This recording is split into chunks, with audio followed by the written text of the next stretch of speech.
সব থেকে ভালো যুদ্ধ সেটাই যা কখনো লড়াই হয়নি, অর্থাৎ বোঝাপড়া, সন্ধি। সব আবশ্যক পরিস্থিতিকেই শুভ করা যায়।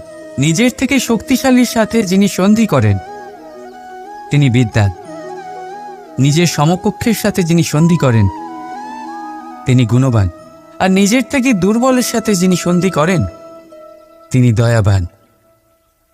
একটা যুদ্ধ আপনার একাধিক শত্রু তৈরি করতে পারে, কিন্তু একটা মীমাংসা আপনাকে একটা বন্ধু দিতে পারে। তাই হাতের মুঠো তখনই শক্ত করুন যখন যুদ্ধ এড়ানো অসম্ভব হয়ে পড়ে, নয়তো হাত বাড়িয়ে হাত মেলান, কারণ মিলনে যে সুখ যাতনায় তা নেই। রাধা রাধা। আজ আমি আপনাদেরকে 3টি প্রশ্ন করব।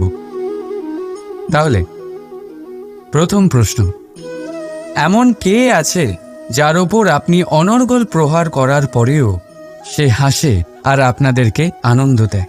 আপনাদের উত্তর হবে ভূমি বা বৃক্ষ। দ্বিতীয় প্রশ্ন, এমন কে আছে যে আপনার কিছু না বলাতেও সব জেনে যায়, সব বুঝে যায়, আর নিঃস্বার্থভাবেই আপনার সাহায্য করতে থাকে?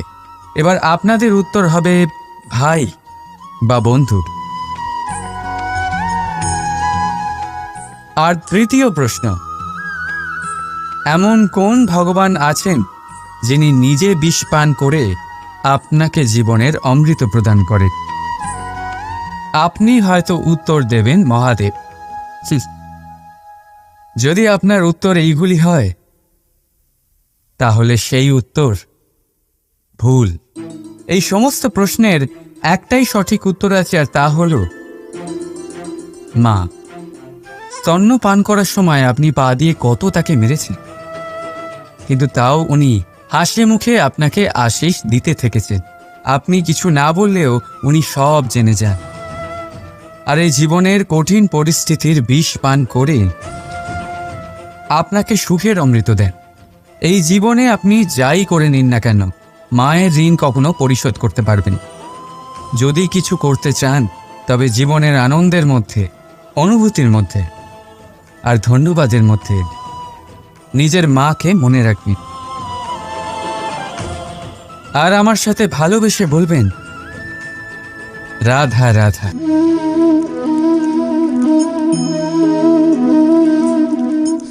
শীতকালের সন্ধ্যায় এই জ্বলন্ত কাঠে হাত সেঁকতে কার না ভালো লাগে? কত সময় পেরিয়ে যায় এই কাঠ সরাতে, ঘোরাতে, বোঝাই যায় না। এই কাঠগুলি আগে জ্বলে, তারপর আমাদের উষ্ণতা দেয়, আর তারপর ছাই হয়ে যায়। আচ্ছা বলুন, এই আগুনের উৎপত্তি কোথা থেকে হয়? উত্তরটা সহজ, এই কাঠ থেকে। আচ্ছা, এই ছাইয়ের উৎপত্তি কোথা থেকে হয়? উত্তর সেই একই, এই কাঠ থেকেই। তাহলে আগুন আর ছাই, এই দুইয়ের উৎপত্তি কাঠ থেকেই হয়। এবার ভাবুন, আগুন যা এই কাঠ জ্বালায়, আর ছাই সেই ছাই যা এই আগুন নিভিয়ে দেয়। কিছু বুঝলেন? আপনার শক্তি আপনার ভেতরেই উৎপন্ন হয়, আর আপনার অন্তরের ক্ষতিকর সেই ছাই, সেটাও আপনার ভেতরেই উৎপন্ন হয়। তাই নিজের ভিতরের উজ্জ্বলতা দিয়ে এই সংসারকে আলোকিত করতে চান, নাকি নিজের ভেতরের আধার বার করে এই সংসারে অন্ধকার আনতে চান? সিদ্ধান্ত আপনার। রাধা রাধা। কখনো কখনো আপনার মনে এই প্রশ্ন জাগে, তাই না? এই সংসারে কি এমন আছে যা পাওয়া অসম্ভব? হয়তো আমারও মনে এই একই প্রশ্ন জাগে। তখন আমি ভাবি, এই সংসারে এমন কি আছে যা পাওয়া অসম্ভব? ধন? না। যশ? না। সম্মান? না।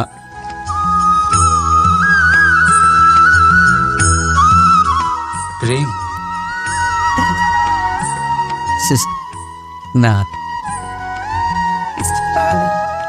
তাহলে কি আছে এমন যা পাওয়া অসম্ভব? ভেবে দেখুন। উত্তর হলো স্বয়ং নিজের ভুল, স্বয়ং নিজের দোষ, যা কেউ কখনো পায় না। আর কেউ যদি তা পেয়েও যায়, সেই ব্যক্তি নিজের ভুল কখনোই স্বীকার করতে চায় না। কিন্তু যে ব্যক্তি নিজের ভুল স্বীকার করে, নিজের দোষ স্বীকার করে, সংসারে কোনো কিছুই পাওয়ার জন্য তার সামনে কোনো বাধাই থাকে না। তাই আত্মবিশ্বাস অবশ্যই রাখুন। চেষ্টা করুন যেন আপনার দ্বারা কোনো ভুল না হয়, কিন্তু আত্মমন্থন করুন। আর যদি আপনার কোনো ভুল হয়েও যায়, তাহলে তা স্বীকার করুন, তা শুধরে নেওয়ার চেষ্টা করুন। আপনার জীবন পরম আনন্দে ভরে যাবে। রাধা রাধা। সংসারে আপনি এমন অনেকজন পাবেন যারা আপনাকে বলবেন যে আপনার কি করা উচিত, কিন্তু তার থেকেও বেশি গুরুত্বপূর্ণ বিষয় হলো আপনার কি করা উচিত নয়।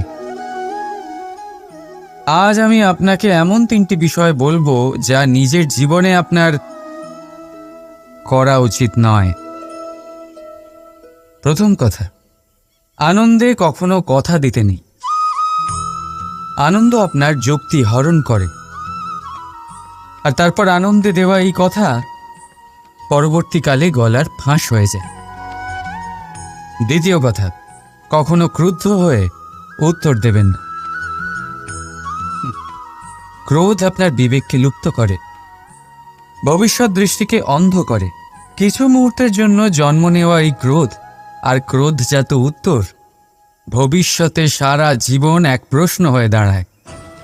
আর তৃতীয়ত, কখনো দুঃখে সিদ্ধান্ত নেবেন না। দুঃখ আপনার ভাবনা চিন্তা করার ক্ষমতা সীমিত করে দেয়, আর দুঃখী মনে নেওয়া সিদ্ধান্ত সব সময় দুঃখই দেয়।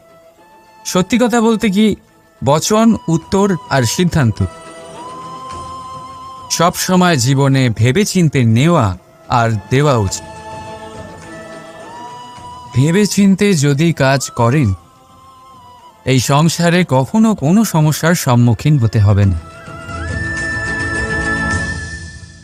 রাধা রাধা। কখনো কখনো আপনার মনে এই প্রশ্ন নিশ্চয়ই আসে যে এই প্রেম কি, কিভাবে বোঝা যায় এই প্রেম? উত্তর বড়ই সহজ। যতক্ষণ না আপনি প্রেম করবেন, ততক্ষণ আপনি প্রেম বুঝতেই পারবেন না। যদি রত্ন হয়ে মুকুটে সজ্জিত থাকতে হয়, তাহলে হীরেকে কাটার কষ্ট অবশ্যই সহ্য করতে হবে। প্রেমের সঠিক অর্থ বুঝতে গেলে মোহকে ত্যাগ করে আত্মসমর্পণ করতেই হবে। যে প্রেম কাউকে পাওয়ার জন্য করা হয়, সেই প্রেম প্রেম নয়, তা মোহ। তাই আত্মসমর্পণ করুন। নিজেকে, নিজের অহংকারকে, নিজের অস্তিত্বকে, মোহকে, আর দেখবেন আপনার প্রেম স্বয়ং আপনার সাথে থাকবে। রাধা রাধা।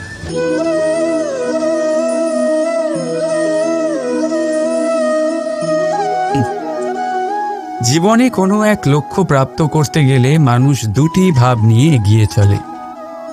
প্রথম, নিজের লক্ষ্যে পৌঁছানোর নিশ্চয়তা, আর দ্বিতীয়, নিজের লক্ষ্যে পৌঁছানোর পথ। সবাই এটাই করেন, কিন্তু সবাই নিজের লক্ষ্যে পৌঁছতে পারেন না। কেন? কারণ লক্ষ্যে যখন পৌঁছানো যায় না, মানুষকে কিছু বদলাতে হয়। কেউ নিজের নিশ্চয় লক্ষ্য বদলে ফেলেন, কেউ নিজের পথ। যারা নানান পথে চেষ্টা করতে থাকেন, তারা সফল হয়েই যান, কিন্তু নিজের নিশ্চয় লক্ষ্য যারা বদলান, সাফল্যের স্বাদ তারা কখনোই পান না। তাই নিজের নিশ্চয় লক্ষ্য কখনো বদলাবেন না, কারণ নিশ্চয় লক্ষ্য হারালে পূর্ণিমার রাতেও চন্দ্রগ্রহণ দেখা যায়। নিজের নিশ্চয় লক্ষ্য বজায় রাখুন, আপনি সাফল্য অবশ্যই পাবেন। রাধা রাধা। নিজের মহলের সবচেয়ে উচ্চতায় দাঁড়ানো এক ব্যক্তি, তারও মনে একটা ভয় থাকে। ভয়, সেই মহলের ভিত নড়ে যাওয়ার ভয়, নিজের পতনের ভয়। আর সেই কারণেই সেই উচ্চতার সম্পূর্ণ আনন্দ সে উপভোগ করতে পারে না। কিন্তু আপনি কি কখনো কোনো গাছের ডালে বসে থাকা কোনো পাখিকে দেখেছেন? সেই ডাল ভেঙে গেলেও তার পড়ে যাওয়ার ভয় থাকে না। কেন? কারণ তার নিজের ডানার ওপর বিশ্বাস আছে। ঠিক সেইভাবেই আমাদের মধ্যে বেশিরভাগ মানুষ কোনো না কোনো সাহায্য নিয়ে উচ্চতায় পৌঁছেছেন, কারোর সাহায্য নিয়ে সাফল্য অর্জন করেছেন। কিন্তু সাফল্যের আনন্দ শুধু তারাই অনুভব করতে পারেন যাদের মনে পড়ে যাওয়ার ভয় নেই। তাই কারোর সাহায্যের ওপর নয়, নিজের সামর্থ্যের ওপরে বিশ্বাস রাখুন। রাধা রাধা। বনস্পতি ফলনের জন্য আমাদের কিসের প্রয়োজন পড়ে? একটু ধরিত্রীর, একটু পরিশ্রমের, আর একটা বীজের। এবার যদি মানুষের কথা বলি, তাহলে এখানে ধরিত্রী হলো মানুষের এই জীবন, যেখানে মানুষ নিজের ইচ্ছের ফল ফুল ফলন করতে চায়। পরিশ্রম হলো আমাদের কর্ম, আর বীজ হলো আমাদের নির্বাচন। আমাদের বেছে নিতে হবে যে আমরা কি বপন করব, আম নাকি ফণি মনসা। এর মধ্যে আমরা কি পেতে চাই? রসালো ফলের ফলন চাই নাকি কাঁটার ফলন চাই, তা আমাদের উপর নির্ভরশীল। কিন্তু একটা কথা ঠিক, লক্ষ্য যেমনই হোক না কেন, জীবন যেমনই হোক না কেন, যদি আপনি লক্ষ্যের দিকে এগোতে থাকেন, তাহলে কর্মের সাথে খামখেয়ালি আচরণ করতে পারবেন না। যদি আপনি এমন করেন, তাহলে এটা আপনাকে একটা অনুচিত লক্ষ্যে পৌঁছে দেবে, সেটা কিন্তু নিশ্চিত। সবসময় এটা মনে রাখবেন, কর্মের সাথে খামখেয়ালি হবেন, অর্থাৎ কর্মফলও আপনার সাথে খামখেয়ালি হবে। তাহলে নিষ্ঠার সাথে কর্ম করতে থাকুন আর নিজের লক্ষ্যকে প্রাপ্ত করুন। আর আমার সাথে ভালোবেসে বলুন, রাধা রাধা। অগ্নি, চতুর্থ তত্ত্ব, সব থেকে বেশি গুরুত্বপূর্ণ, কিন্তু তার থেকেও বেশি ভয়াবহ। কখনো অগ্নিকে নিয়ন্ত্রিত রূপে উনুনে জ্বলতে দেখেছেন? এই অগ্নি আমাদের খাবার বানাতে সাহায্য করে, যা আমাদের শক্তি প্রদান করে। কিন্তু এই অগ্নি যখন বিচলিত হয়ে, অনিয়ন্ত্রিত হয়ে কোনো বনের আগুন হয়ে ওঠে, তখন মহা বিনাশ ঘটে যায়। আপনারই অন্তরের ঊর্জা হলো এই অগ্নি। এটা আপনার শক্তিও, আপনার ক্রোধ।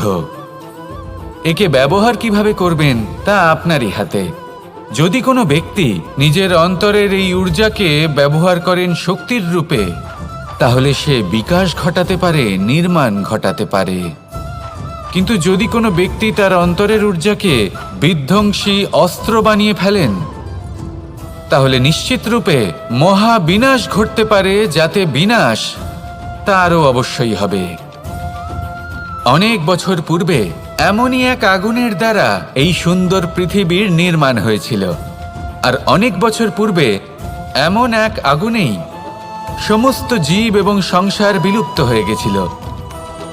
এবার আপনি আপনার অন্তরের ঊর্জা দ্বারা বিনাশ ঘটাতে চান নাকি নির্মাণ ঘটাতে চান, সেই সিদ্ধান্ত আপনারই।